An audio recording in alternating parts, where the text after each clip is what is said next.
Bonjour à tous, donc merci d'être venus.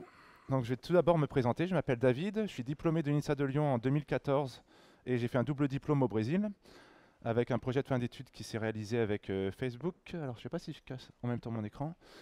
Euh, Après j'ai fait 2 ans à Amadeus pour une mission pour Altran, donc sur la partie DevOps dans la partie du data lake d'Amadeus. Et là ça fait 2 ans que je suis chez OVH, donc toujours dans la partie data lake avec une dimension un peu sécurité.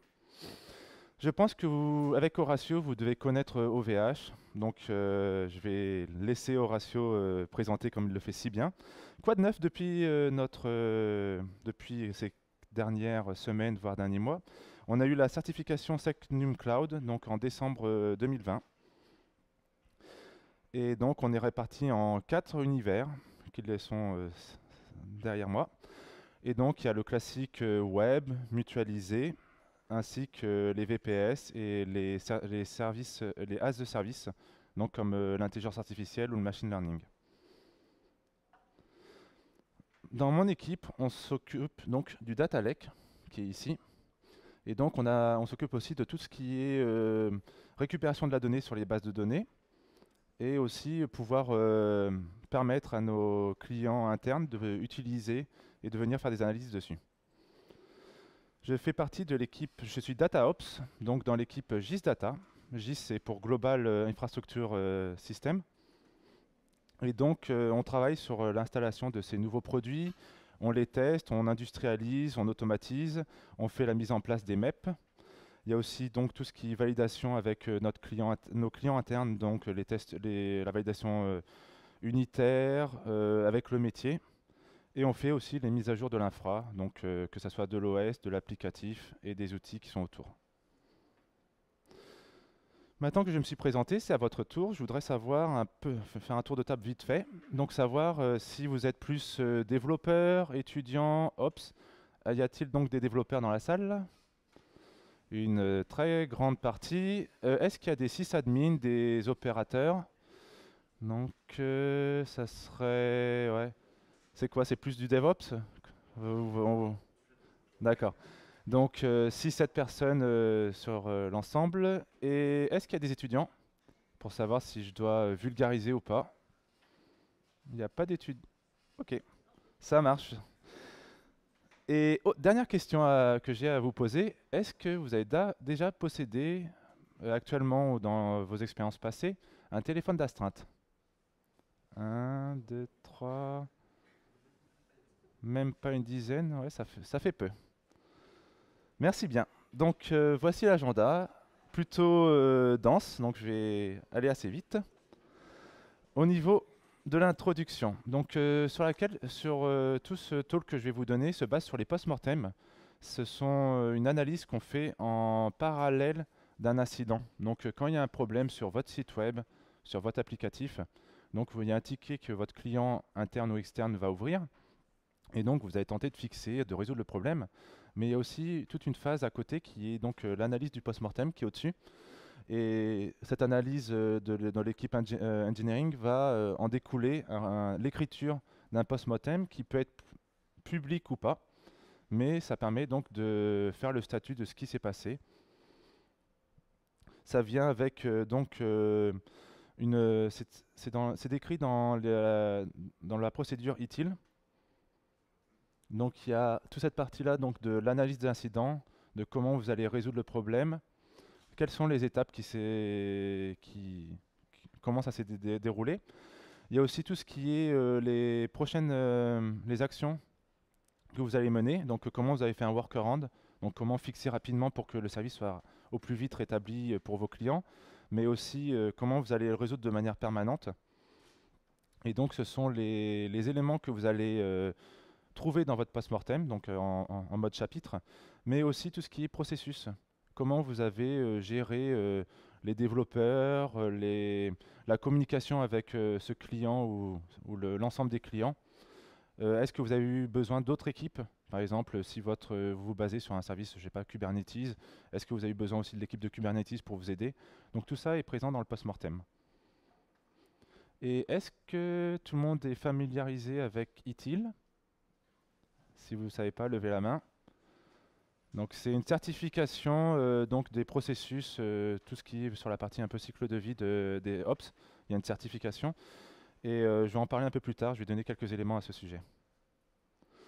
Là, c'en est un exemple. C'est un post-mortem de GitHub, donc avec le background. Donc là, il y a un petit descriptif. Puis après, étape par étape, il va dire, bah voilà, à telle heure, il s'est passé ça, ça a impacté telle personne, tel ensemble de public. Puis après, on a tenté de résoudre en faisant cette tentative. Ça n'a pas marché. Puis après, on a fait une autre. Et donc, il y a tout le déroulement, le déroulé. On va prendre un exemple très simple avec un premier incident. Donc cette histoire commence toujours de la même manière dans diverses entreprises. Le début de l'histoire, donc c'est comme un conte par Il était une fois, un junior fraîchement sorti de son école d'ingénieur. Il avait déjà réalisé quelques stages. Il était vraiment motivé à travailler. Donc il avait vraiment la fourgue et l'ardeur de la jeunesse. Et il va mettre en application ce qu'il a appris pendant ces dernières années. Donc pour faciliter le discours, je ne vais pas en permanence dire il ou elle. Je lui ai donné un nom, je l'ai appelé Elliot. Il se rend au bureau, donc à l'époque, vous savez, sans masque, ni geste barrière, pas de distanciation sociale. Il visite les locaux, il a une présentation de chacun de ses futurs collègues. Il prend un café, il reçoit son ordinateur, il est tout content. Et là, il a la doc, donc il doit suivre la doc, commencer à développer, qu'il a sur Confluence, sur Tutti. Et donc, il doit tout installer sur son poste de travail avant que GitHub Spaces ou Gitpod n'existent. Parce que maintenant, on peut faire ça dans le cloud. Donc, il installe une machine virtuelle et configure les repos. Et il commence à lancer les tests pour valider qu'il a bien installé sur son poste. Donc, tranquillement, dans son coin, il commence à programmer. Puis, tout le monde autour de lui s'agite. Il y a plein d'appels au bureau. Il y a un incident sur la production. Et donc, les seniors développeurs, ils sont là sur le pont pour essayer de résoudre au plus vite parce que, comme le site ne marche plus, c'est une perte sèche pour l'entreprise. Donc là, ils veulent identifier la root cause, pourquoi le site il est down. Et ce qui se passe, attendez, pourquoi cette slide est là? Ok, un petit souci. Soit. Il y a donc un des trois développeurs qui identifie le problème et donc il va en parler au directeur de la DSI, au CTO, pour lui présenter son raisonnement. Et ce dernier se déplace, il va voir Elliot, il dit t'as supprimé la base de données de prod, tu dégages, je veux plus te voir. Donc, moralité de l'histoire, il faut faire attention quand même aux informations de prod. En effet, il ne s'est pas rendu compte, ce junior, qu'en appliquant en installant et en regardant la documentation, il y avait un moment, un petit sous-chapitre où c'est écrit les données de dev, les données de prod. Et en allant très vite, il a copié-collé et donc il a mis les données de prod sur son ordinateur. Et en lançant les tests end-to-end, les premiers tests unitaires font un drop table, puis ils font les tests avec le jeu de test. Et donc en appliquant ça sur la prod, ils venaient de faire tomber la base de données de prod. Et ce cas n'est pas isolé. On a la même chose des fois sur des systèmes de mailing. On a le cas aussi à OVH. On a eu un message de masse qui a été envoyé trop rapidement. Et donc cette histoire que je vous ai racontée, ça s'est produit la veille de Noël chez AWS en 2012. Donc c'était ça, c'était une personne qui venait juste d'arriver et a juste appliqué la documentation. Et dans la documentation, il y avait les données de prod qui étaient glissées. Donc, et ça s'est reproduit chez GitLab et chez Digital Ocean. Donc si vous souhaitez un peu plus comprendre et avoir le déroulé précis de cette histoire, il y a les liens, vous pouvez les consulter. Maintenant, au niveau des conseils, donc premièrement, avoir un système d'approbation. Par exemple, avec le système de mailing, si vous envoyez à beaucoup trop de personnes le même mail, vous pouvez vous dire, bon, là je suis en train d'envoyer quasiment à 80% de mes clients, est-ce que une validation manuelle, ça coûte rien? Il y a la même chose au niveau de l'audit. Est-ce que par exemple, quand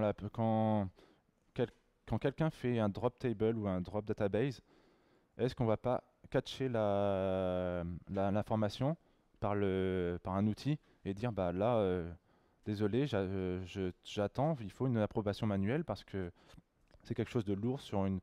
Si c'est pas une intervention raisonnée, il faut stopper. Donc ça peut partir un peu sur l'idée du DevSecOps à ce niveau-là. Donc protéger au niveau avec des airbags, donc des role-based access. Les identifiants, les stocker de manière dans un endroit bien protégé, donc sur un vault, sur un locker, ce que vous voulez, mais peut-être pas au premier venu, quoi. Et bien sûr, là, que ça soit GitLab ou AWS, avoir vraiment vos procédures de backup qui sont testées, parce que là, c'est comme ça qu'ils ont sauvé leur prod en restaurant leur, leur dernier backup, leur dernier snapshot. Maintenant, on va parler d'une expérience que j'ai côtoyée. Donc, il était une fois, il y a maintenant 2 ans, après une matinée bien tranquille au bord de la piscine, je reçois un coup d'appel et j'ai un mot qui me glace le sang, littéralement. On me parle du legacy. Pour moi, le legacy, c'est un peu ceci. C'est quelque chose où il y a peu ou pas du tout de documentation. Les personnes qui étaient là, ils sont éventuellement soit dans une autre équipe, soit plus là. On ne sait pas trop comment ça fonctionne. C'est bien, ça tourne, mais quand il y a un souci, on peut se poser la question. Donc j'étais là. À ce niveau-là, bah, comment je peux réparer cette grande tour en sachant qu'il y a du flou? Donc moi, mon équipe avait reçu le transfert d'ownership de cette infra. Donc c'était une autre équipe qui l'avait gérée et on la récupère. La documentation n'était pas la plus complète, donc je trouvais cela de mauvais augure. Bon, le problème, il semblait disparaître juste en faisant un restart du service. Donc, pour l'instant, ça passe. Donc, je prends mon déjeuner. Donc, c'était pas des fouets, mais j'aurais bien voulu. Un autre plongeon dans la piscine, et là, à nouveau, mon téléphone d'astreinte. Le problème se reproduit à nouveau. Donc, dans le process ITIL, quand un problème... tac, non, là, je suis en train de mélanger. Quand un incident se reproduit, c'est à ce moment-là qu'on appelle ça un problème. Un problème, c'est vraiment un incident qui s'est reproduit plusieurs fois. C'est la notion de récurrence qui donne ce terme-là. Donc, le legacy, c'est un peu ça. C'est comment pouvoir réparer mon infra, un peu comme ça avec ma lampe, sans tout casser et sans me retrouver avec ce gros cube.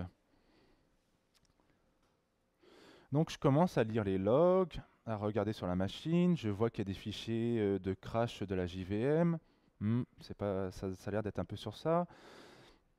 Et je me remarque surtout dans les logs que c'est une question de file d'attente, où la pool elle est saturée. Je contacte les développeurs en disant bon, est-ce que vous fermez bien vos connexions avec la base de données parce que ça sature. Et pas de réponse.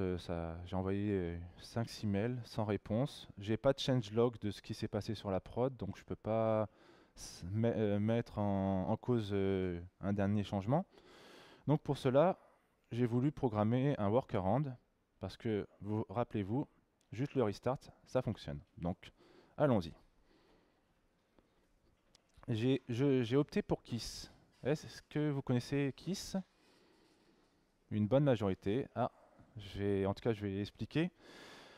Donc, après une dizaine d'occurrences de ce problème, j'ai installé une sonde qui, tous les 5 minutes, va venir voir si mon service fonctionne bien, et avec un timeout de 10 secondes. Et donc, si mon service ne répond pas, un petit restart. Et ça fait 1 an que ce petit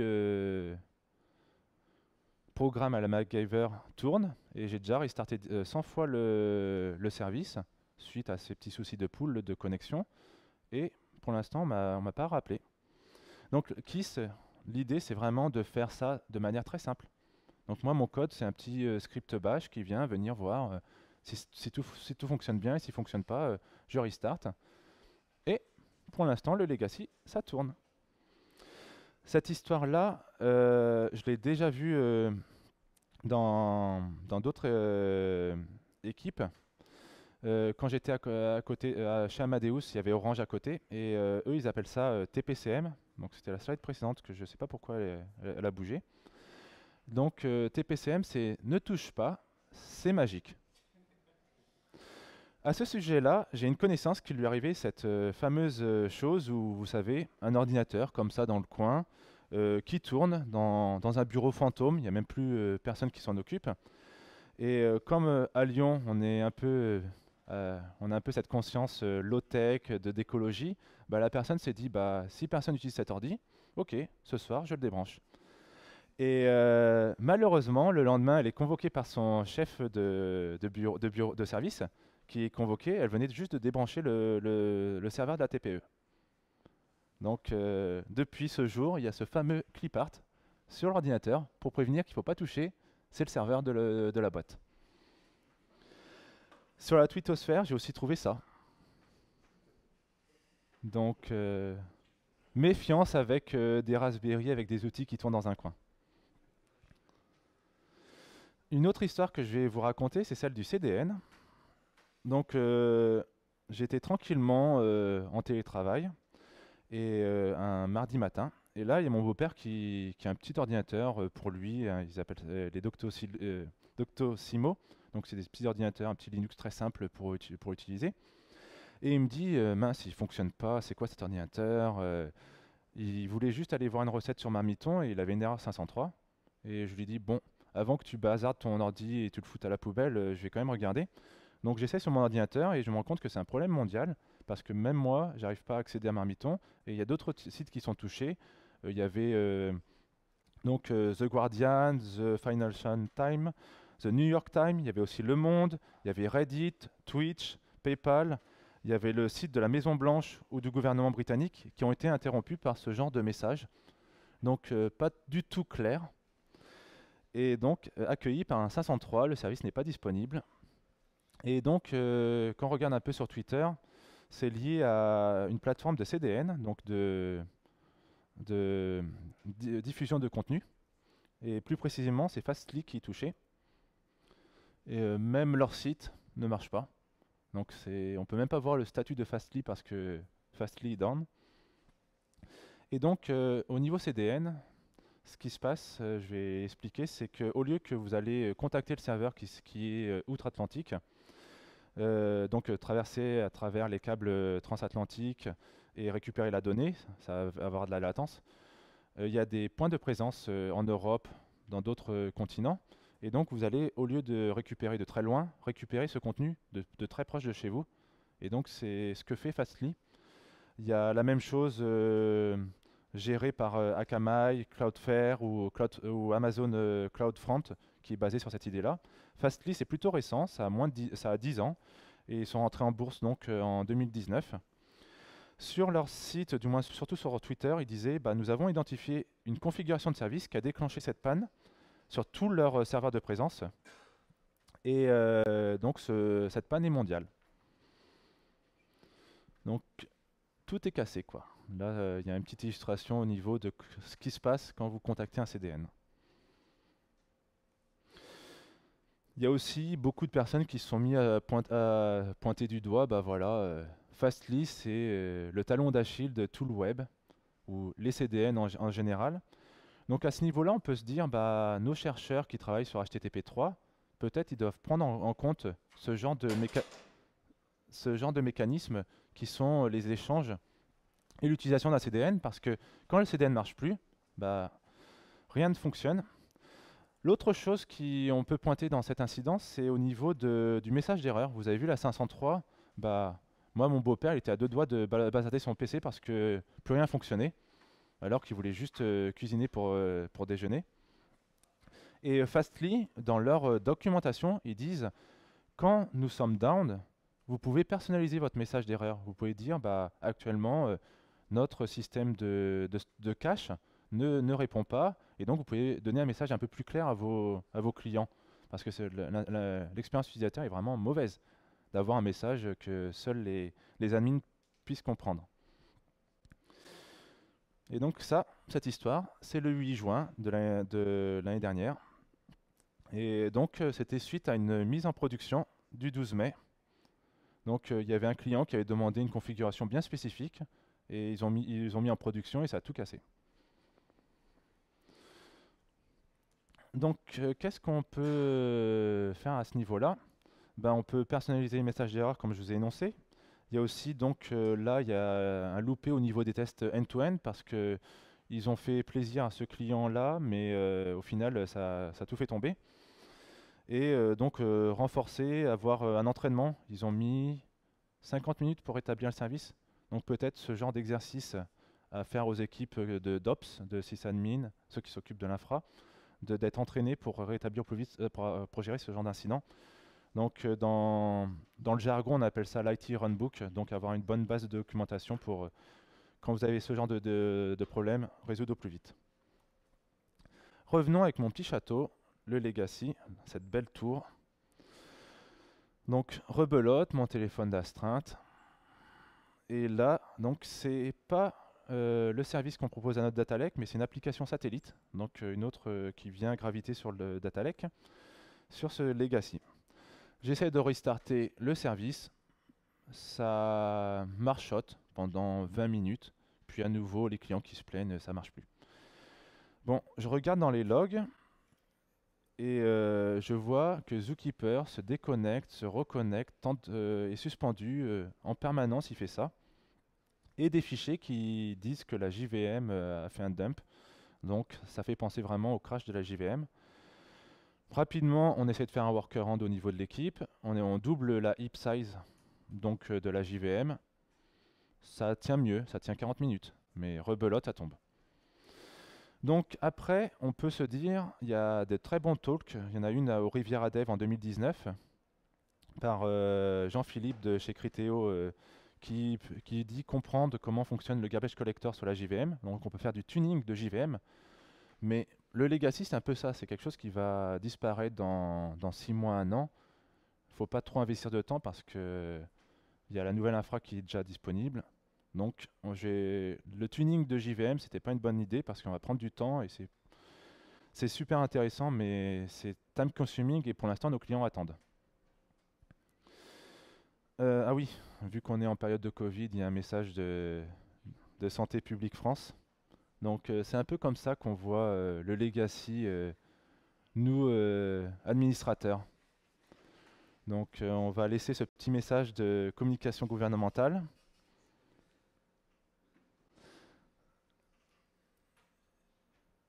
Et donc là, je ne vais pas pouvoir vous parler de toute cette précision de la tuning de JVM. Mais rappelez-vous de l'analogie de la grotte, il faut essayer de trouver le trésor sans se faire tomber dans un torrent, quoi. Donc en plus, la JVM, elle est la machine virtuelle de Java, elle est plutôt ancienne. Le monde Hadoop, on est encore sur la Java 8, alors qu'on sait que les nouvelles versions sont sorties. Et je me rends compte que le back-end est assez gros. On a une RocksDB, donc fait par de mémoire Facebook, qui a fait ce produit-là. Et la base de données, elle fait plus 128 gigas. Et je commence à explorer un peu les méandres, donc toujours en train avec ma frontale à chercher des informations. Et dans le bash history et dans les arborescences de fichiers du file system, je me rends compte qu'il y a des scripts propriétaires qui permettent de faire du cleaning au niveau de cette base de données. Donc réindexer, supprimer les orphelins, ce genre de choses. Donc je dis à mes clients, bah, je suis désolé, mais là, pendant quelques heures, on va devoir optimiser la base de données parce que c'est peut-être elle qui est en cause du problème. Donc je fais ça et ce qui se passe, c'est que le service est rétabli, il ne retombe plus toutes les 20 ou 40 minutes. Et donc c'était juste lancer ces scripts d'optimisation de base de données pour que la JVM puisse bien gérer sa mémoire. Donc depuis ce jour, ce script il tourne 2 fois par semaine, il optimise le soir quand il n'y a pas de développeur et ça permet de maintenir le service. À ce sujet, vu qu'on parle de Zookeeper, j'ai l'ensemble de mes liens là, c'est aussi d'autres conférences, donc vous pouvez les utiliser. Là, Zookeeper, comme je vous parle, le problème, s'est passé en 2018 chez Elastic Cloud. Et donc, principalement sur cette partie Zookeeper. Donc, je vais vous expliquer ce que c'est Zookeeper. Ça a été créé en même temps que la partie Data Lake, donc le monde Hadoop. C'est vraiment la base de tous les systèmes distribués de nos jours, même si on commence un peu à laisser tomber cet outil, mais Kafka l'utilisait jusqu'à la version 2.8. C'est l'ancêtre de Consul etcd. Donc c'est un key value store de manière hiérarchique. Donc vous avez, comme les systèmes de fichiers, une arborescence. Il a de très bons résultats au niveau des tests Jepsen. Donc c'est un test qui vient venir vraiment bousculer la base de données, voire la résistance. Ça vaut le coup de regarder le blog. Au niveau des avantages de Zookeeper, on peut suivre un path et donc watcher les changements. Donc je ne sais pas, par exemple, /dev, là où je vais mettre tous mes profils de développeur, et dès qu'il y a un changement sur une fiche de poste, bah, je vais être informé, mon application va être informée de cette manière-là. Il y a aussi une notion de nœud éphémère. Il y a la notion de session. Donc quand vous perdez la connexion, bah, vous en avez une nouvelle, mais vous avez cette notion de... Et dans leur infra, donc voici le lien que je vous invite à lire, à visionner. Donc Zookeeper était vraiment au centre.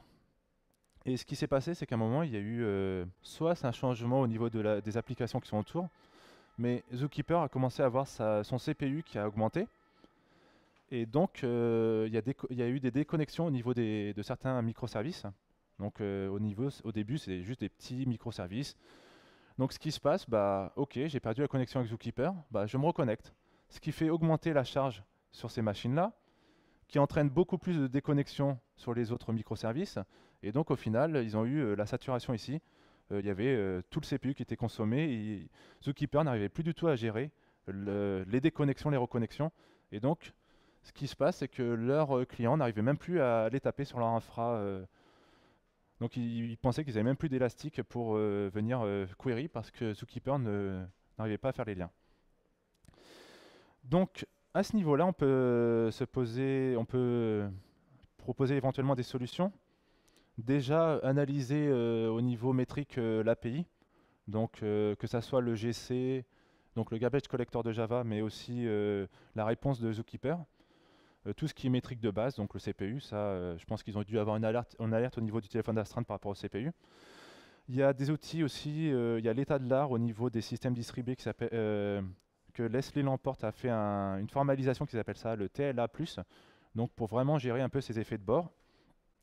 Et il y a aussi au niveau technique, on peut penser au circuit breaker. Donc c'est un système qui fonctionne un peu comme un réseau électrique, mais avec au lieu que ce soit un simple interrupteur fermé-ouvert, il y a la notion de mi-ouvert.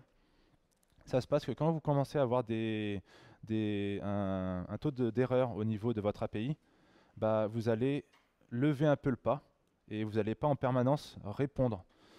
Là, par exemple, Zookeeper, quand il perdait ses connexions, quand il y a eu trop de déconnexions, au lieu qu'on sollicite à nouveau l'outil, bah, on dit actuellement Zookeeper ne répond pas, il a des soucis, veuillez réessayer. Et donc ça permet au serveur de reprendre un peu d'air et de pouvoir résoudre. Donc la mise en place d'un circuit de breaker peut être une solution. Donc c'est une des solutions. Il y a aussi avoir un système d'automatisation quand vous avez un incident. Ça, c'est une chose très bien qu'ils ont chez Elastic. C'est qu'automatiquement, il y a le bot sur WebEx ou sur votre système de chat. Vous faites un slash incident. Automatiquement, ça va vous ouvrir une war room où il y a toutes les personnes concernées, où il y a aussi les managers. Comme ça, ils ont l'information en temps réel. Et ils ont aussi automatiquement un Google Doc où là, ils vont commencer à préparer leur post-mortem. Donc, ils ont un système vraiment automatique de gestion d'incidents. Il y a maintenir le service à jour. Là, pour communiquer en Java avec Zookeeper, ils utilisent une lib qui s'appelle Apache Curator. Et c'était un peu cette lib qui avait ce bug. Et comme ils n'avaient pas la toute dernière version, bah, le bug était présent. Donc ils ont dû récupérer, vu que le changement était compliqué, ils ont dû récupérer le hotfix, essayer de l'intégrer, ce qui est un peu dommage parce qu'ils auraient fait une montée de version, ils auraient gagné tout de suite cette correction de bug. Donc le système de circuit breaker, je l'ai présenté. Il y a aussi l'histoire de warm-up. Dans le prochain incident, je vais vous montrer un cas d'usage. Donc un peu, si on dirait dans le monde automobile, le mode diesel, laisser le truc chauffer tranquillement. L'ajout d'une file d'attente, vous avez dû le voir récemment avec Doctolib. Quand Doctolib était saturé, au lieu que vous allez directement sur le site de Doctolib, il y a une liste d'attente. Vous avez ça aussi quand vous voulez le meilleur concert sur la FNAC, ce genre de mécanisme. Donc au lieu de solliciter directement votre serveur, vous avez une phase un peu en mode attente pour calmer le jeu. Et aussi donc tout ce qui est test de Chaos Monkey, donc venir vraiment solliciter, taquiner votre infra. En parlant du système, donc toujours la JVM, toujours sur le monde Java, donc, et je vais vous parler donc de la partie warm-up. Donc le warm-up, ce qui s'est passé, donc là c'est un autre problème qu'il y a eu chez Criteo, je pense aussi en 2018. Et ce qui s'est passé, c'est qu'ils ont atteint les limites logicielles du monde Hadoop. C'est qu'au-dessus de cette gestion-là, Hadoop n'arrive plus à gérer l'ensemble des blocs. Donc c'est un problème entre technique et logiciel. Et donc ça s'est passé donc, en février 2018, dans le cadre donc, il perd complètement leur data lake. La personne d'astreinte, c'est une personne qui venait juste d'arriver dans l'équipe. Donc elle a mis du temps de se rendre compte que c'était vraiment important. Donc la limite logicielle, le nombre de blocs qui a été atteint. Et donc pour résoudre cela, ils ont dû tout arrêter. Ils ont fait du petit tuning au niveau de la JVM avec la app size. Ils ont un peu augmenté. Ils ont essayé de relancer le service, mais tout le monde, comme le service était down, bah, tous les clients sont revenus taper dessus d'un coup. Donc le service est à nouveau tombé. Donc ce qu'ils ont dû faire, c'est qu'ils ont dû mettre des règles de pare-feu pour l'instant tout couper, laisser le serveur remonter tranquillement. En plus, le nameNode dans HDFS, il peut mettre des fois entre 5 à 10 minutes à tout charger ses blocs pour savoir où sont les données, parce qu'on parle quand même d'une infrastructure qui contient des téras, voire des pétas de données. À Amadeus, on était à 6 pétas de données, donc le nameNode, celui qui va savoir où sont les données, c'est quand même une grande base de données, donc ça met du temps à charger. Et donc ce qu'ils ont fait, c'est qu'ils ont, au fur et à mesure, réouvert les connexions, d'abord pour leurs services autour de satellites, puis après ils ont autorisé le trafic de prod à venir taper directement dessus. Parce que Criteo, il travaille sur la partie, donc tout ce qui est donc la publicité en ligne, et c'est le data lake qui vont avoir le résultat de quelle est la meilleure pub la plus pertinente pour ce client-là, et donc avec un système d'enchères. Donc c'est directement leur carte business qui est là-dessus. Donc ça s'est produit un vendredi soir, ça a duré jusqu'à dimanche matin, 1h du mat. Il y a eu 5 personnes pendant 36 heures sur le pont en permanence pour résoudre ce problème-là. Et en tout, c'était une vingtaine de personnes qui ont été impliquées. Et donc, ce qui s'est passé, c'est qu'il y a eu aussi un mécanisme de l'application. Il y a une des applications qui est utilisée, qui s'est un peu...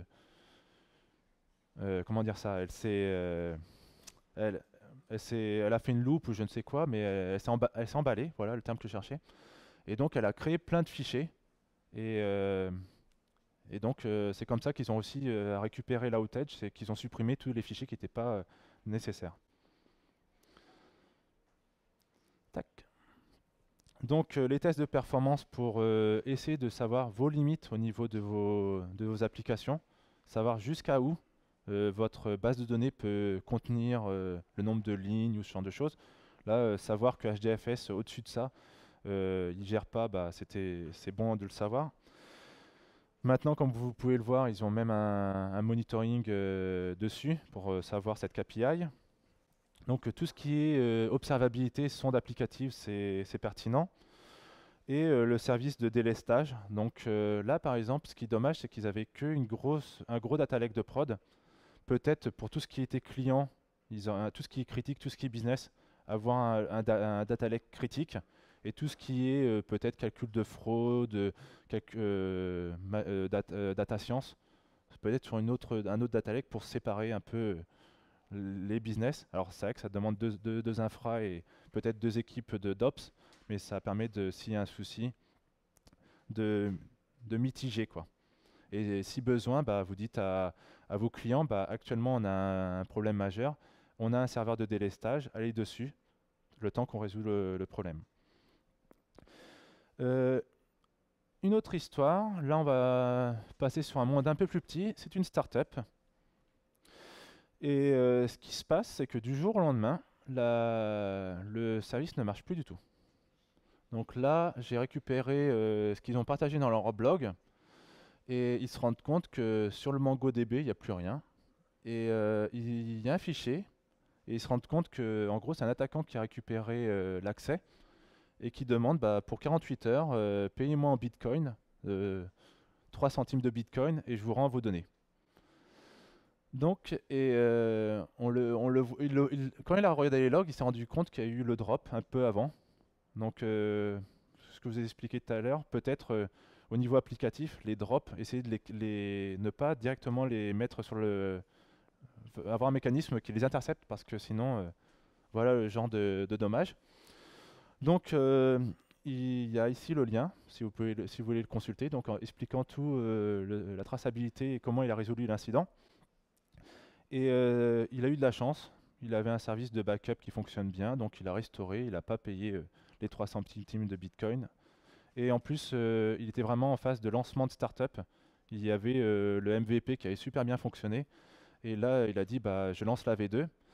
Et le problème qui s'est passé, c'est quand il a lancé la V2, il a fait ça le week-end et il s'est pas rendu compte, il a envoyé les informations de dev sur la prod. Donc ce qui s'est passé, c'est que quand lui il développait sur sa machine, le MongoDB, il n'a pas de mot de passe. Et donc, quand il a déployé la V2, il a déployé la V2 avec un MongoDB sans mot de passe. Donc c'est comme ça que l'attaquant a réussi à s'introduire facilement parce que la base de données est accessible sur le Internet et il n'y avait pas de mot de passe. Donc à ce niveau-là, peut-être se dire, bah, dans votre CI/CD, vraiment faire ça de manière automatique parce que là, il a fait ça peut-être un samedi soir, il était tout content d'annoncer le lendemain qu'il avait la V2 de son site, mais la V2 ne marchait pas du tout parce qu'il n'y avait plus de données. Et ça peut être vraiment critique. Là, on parle d'une start-up, il était tout seul, il avait déjà des personnes qui payaient pour avoir ce service, qui est un équivalent un peu d'un Google Reader, si vous voulez savoir. Et donc, bah, il fallait qu'il rétablisse au plus vite. Plus récemment, après je ne peux pas trop en parler parce qu'on n'a pas du tout de recul et il y a sûrement des enquêtes dessus. Il y a Twitch, je ne sais pas si vous êtes au courant, il y a une grande faille avec un grand leak. Peut-être c'est ce genre de choses qui s'est passé. Et l'attaquant, au lieu de juste rester sur la base de données, a peut-être fait, on appelle ça une attaque latérale, c'est aller explorer l'infra et aller constituer comme ça, tout en restant discret, et aller constituer sa donnée. Donc il y a ceci. Un peu plus récent, il y a Elise qui a ce problème-là, donc qui commençait à constituer une grosse base de données, parce qu'on parle quand même de 1 million de Français, donc sur 60 millions, c'est quand même non négligeable. Et donc ils ont confirmé récemment comme quoi ils suppriment cette base de données, mais c'est vrai qu'on se posait la question de la pertinence et surtout si un attaquant récupérait ce genre de données avec des choix de propositions électorales et savoir quelle personne vote pour quel candidat, c'est vraiment très problématique. Donc on peut se dire d'éviter le HDD, plus précisément donc la Hype Driven Development. Donc il y a un joli talk sur Quentin Adam qui a été fait au DevFest. Donc l'idée c'est, bon, MongoDB, Kubernetes c'est cool, tous ces nouveaux produits, ça donne envie de les essayer nous en tant que, c'est vraiment notre cadeau de Noël pour développeurs. Néanmoins, quand les applications sortent comme ça, les premières versions ne sont pas sécurisées. Donc c'est quelque chose qui vient après pour la partie pour la V1. Donc un peu avant, c'est un peu, voilà, on peut payer les pots cassés. La CI/CD, comme je vous ai expliqué, là la V2, alors si ça serait le Jenkins qui déployait, bah, le Jenkins aurait bien pris le bon fichier comment ça s'appelle, les bons credentials. Au niveau du DevOps, du DevSecOps plus précisément, là on peut se dire, bah, on peut rajouter un test tout simple. Quand je suis sur ma prod ou quand je suis sur ma pré-prod, je veux de venir essayer si j'arrive à m'authentifier avec admin ou avec pas de password. Et donc si c'est ça, c'est un test qui failed et qui on est limite faut appeler astreinte quand il y a ce genre de soucis. Mais ça peut être des tests de côté sécu. Le DevSecOps, c'est vraiment quelque chose, on ne réinvente pas la roue, c'est un truc tout simple, c'est vraiment l'idée de prendre en compte la sécurité un peu tout le temps, mais aussi dans les tests. Et donc l'isolation, comme au début, dev, prod, pour faire attention. Je ne sais pas si vous êtes au courant, c'est quelque chose qui est assez récent. C'est Firefox qui, il y a une semaine, ne marchait plus. Et ça a touché beaucoup de personnes. Moi, par chance, mon ordinateur, je pense que je suis tellement précautionné de ma vie privée que j'avais un ou deux bons paramètres. Donc mon Firefox continue à fonctionner. Mais ce qui s'est passé, c'est que c'était leur système de télémétrie qui marchait plus et qui faisait complètement bloquer l'application. Donc loop infini et ça marchait pas. Pour l'instant, j'ai encore cherché hier soir, il n'y a pas de post-mortem. Donc je ne peux pas vous dire grand-chose. Des échos dans la communauté diraient que c'est un load balancer, et ça serait le load balancer de Google qui serait la root cause. Mais pour l'instant, c'est juste des hypothèses.